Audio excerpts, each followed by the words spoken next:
శ్రీమాత్రే నమః. శివాయ గురవే నమః. నమస్కారం అండి అందరికీ. అమ్మ దయతో అందరూ బాగుండాలని మనస్ఫూర్తిగా కోరుకుంటున్నాను. మనం అందరం కూడా ఒక్కసారి అమ్మని తలుచుకుందాము. శ్రీమాత్రే నమః అని కింద కామెంట్లో రాయండి.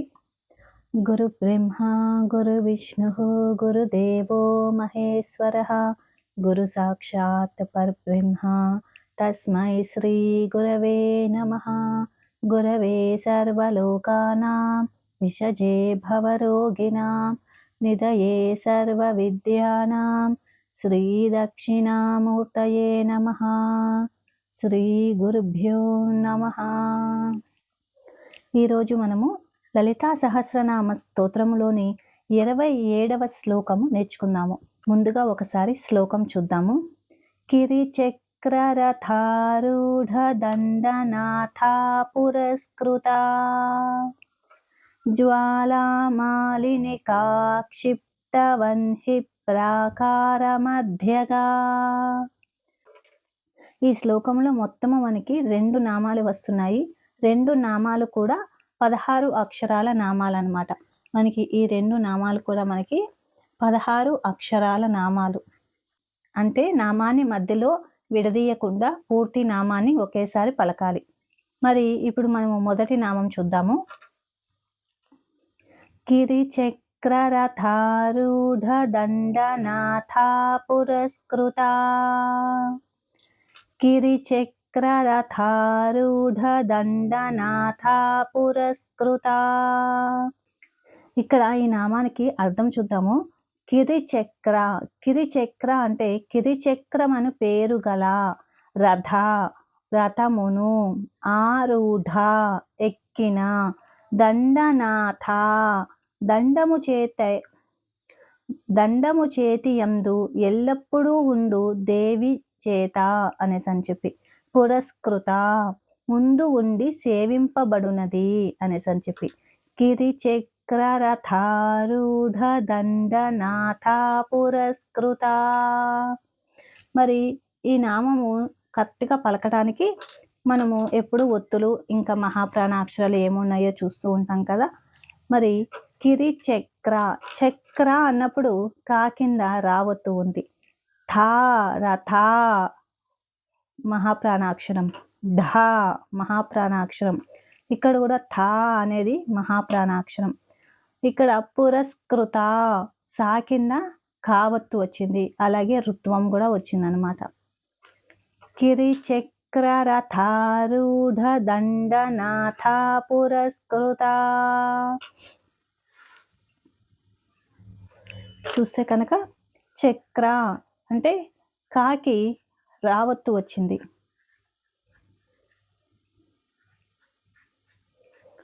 అలాగే థా, థా అనేది మహాప్రాణాక్షరం.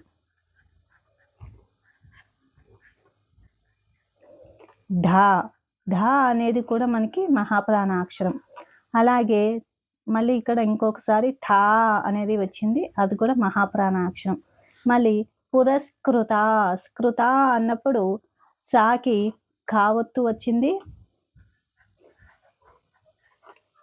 అలాగే రుత్వం కూడా వచ్చిందనమాట. అంటే సాకి కావత్తు రుత్వము 2 వచ్చాయి. పురస్కృత. కిరిచక్రరథారూఢ దండనాథా పురస్కృత. అదే మనము నామావళిలో చెప్పేటప్పుడు అమ్మకి నమస్కరించుకునేటప్పుడు శ్రీ కిరిచక్రరథారూఢ దండనాథా పురస్కృతాయై నమః. శ్రీ, శ్రీ కానీ ఓం కానీ ఏదైనా చేర్చి శ్రీ కిరిచక్రరథారూఢ దండనాథా పురస్కృతాయై నమః. యై అని చేర్చి నమః అంటే నమస్కరిస్తున్నాను అనేసి అని చెప్పి అర్థం అనమాట.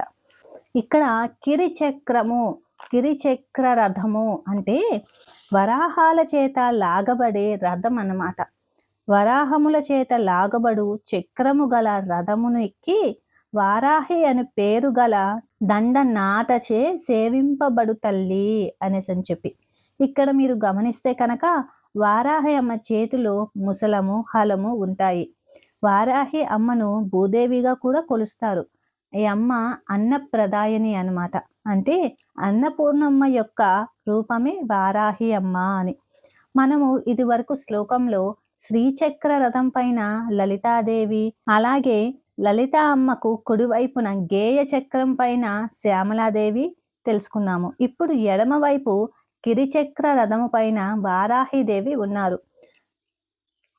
మీరు ఒకసారి చూస్తే కనుక జ్ఞానశక్తి శ్యామలాదేవి, క్రియాశక్తి వారాహిదేవి, మధ్యలో ఉన్న ఇచ్ఛాశక్తియే లలితాదేవి అనేసి అని చెప్పి అమ్మవారి చుట్టూ సైన్యాన్ని రక్షిస్తూ ఒక ప్రాకారం ఉంది.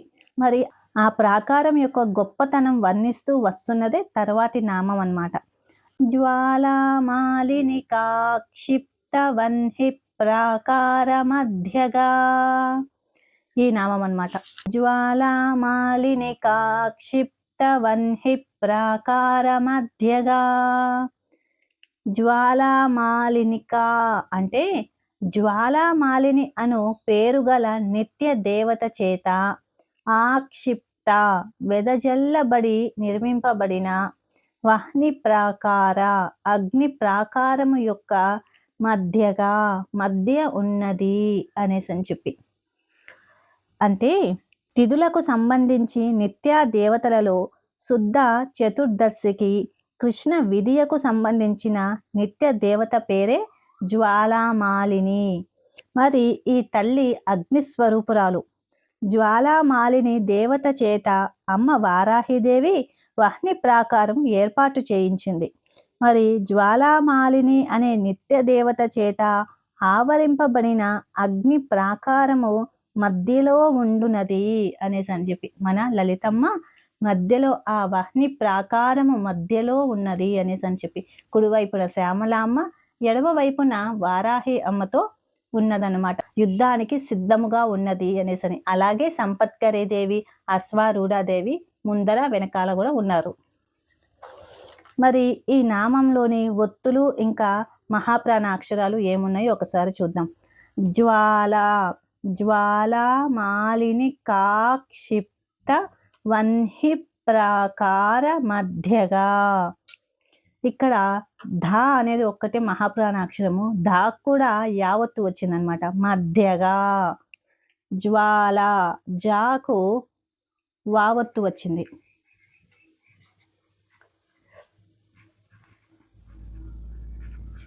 జ్వాకు వావత్తు వచ్చింది. అలాగే జ్వాలామాలిని కాక్షిప్త, కాక్షిప్త వన్హి ప్రాకార మధ్యగా, పాకి తావత్తు వచ్చింది.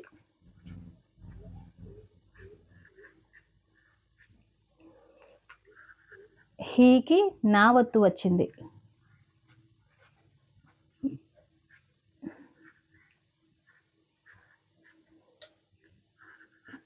ప్రా, ప్రా అన్నప్పుడు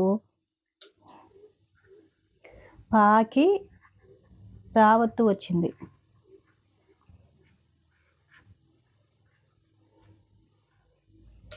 అలాగే మధ్యగా, ధా అనేది మహాప్రాణాక్షరము, ధాకి యావత్తు వచ్చింది.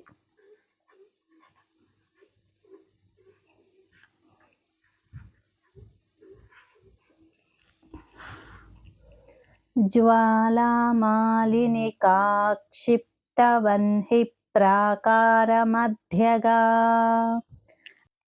అదే మనము అమ్మవారికి నమస్కరించేటప్పుడు నామావళిలో చెప్తాము. శ్రీ కానీ ఓం కానీ చేర్చి శ్రీ జ్వాలామాలిని కాక్షిప్త వన్హి ప్రాకార మధ్యగాయై నమః. శ్రీ జ్వాలామాలిని కాక్షిప్త వన్హి ప్రాకార మధ్యగాయై నమః. ఇదనమాట ఈరోజు శ్లోకము. ఈరోజు ఈ శ్లోకం 27వ శ్లోకము నేర్చుకున్నాం కదా. రేపు మళ్ళీ మనము చక్కగా 28వ శ్లోకము నేర్చుకుందాము. 28, 29, 30 శ్లోకాలు నేర్చుకున్న తర్వాత మొదటి శ్లోకం నుంచి 30 శ్లోకాలు ఒక్కసారి అందరం కూడా చదువుకుందాము. ఈ వివరణ మీకు నచ్చితే కనుక లైక్ చేయండి, ఇంకో నలుగురికి షేర్ చేయండి. కొత్తగా చూసేవాళ్ళు మన ఛానల్ని సబ్స్క్రైబ్ చేసుకోండి. శ్రీ మాత్రే నమః. శివాయ గురవే నమః. సర్వం శ్రీ లలితార్పణమస్తు.